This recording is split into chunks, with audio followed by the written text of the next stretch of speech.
সচিবালয়ে আজ ব্যস্ত সময় পার করবেন প্রধানমন্ত্রী তারেক রহমান। সকাল 9:14 প্রধানমন্ত্রী সচিবালয়ে প্রবেশ করেন। সকালে প্রথমে প্রধানমন্ত্রীর সঙ্গে সাক্ষাৎ করেন আনসার ও ভিডিপির মহাপরিচালক। এরপর 5 বছরে 25 কোটি বৃক্ষরোপণ সংক্রান্ত সভা ও সেলের কার্যক্রমের সবশেষ অগ্রগতি পর্যালোচনা বৈঠকে যোগ দেন তিনি। পরে বন, পরিবেশ ও জলবায়ু পরিবর্তন বিষয়ক মন্ত্রী জানিয়েছেন 25 কোটি গাছ রোপণের লক্ষ্য নিয়ে আগামী মে মাস থেকে সারা দেশে গাছের চারা লাগানো শুরু হবে। আর প্রতিমন্ত্রী শেখ ফরিদুল ইসলাম জানিয়েছেন বৃক্ষরোপণ শেষে গার্মেন্টস সেক্টরের পরপরই কার্বন ট্রেডিংকে গুরুত্ব দিতে চায় সরকার।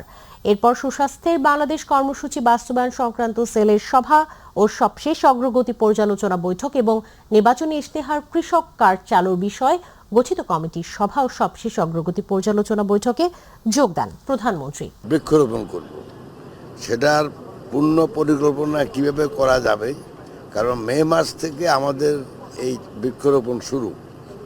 তো আমরা চাচ্ছি যে এবছরই আমরা যেন 5 কোটি পূরণ করতে পারি, সেটা নিয়ে আমরা বিস্তারিত আলোচনা করছি। এর বাইরে আর কিছু নাই। প্লাস্টিকগুলো আমাদের দূষণ হচ্ছে, পাশাপাশি আমাদের এই যে ড্রেনগুলো ব্লক করতেছে, আমাদের জলবদ্ধতা তৈরি হচ্ছে। তো সুতরাং এইগুলো নিয়ে আমরা মন্ত্রণালয়ে আলোচনা করছি। সুতরাং দূষণ এবং জলবদ্ধতা সহ অন্যান্য যে ব্যাপারগুলো আছে এগুলো নিয়ে আমাদের ইন্টারনালি ডিসকাশন চলছে।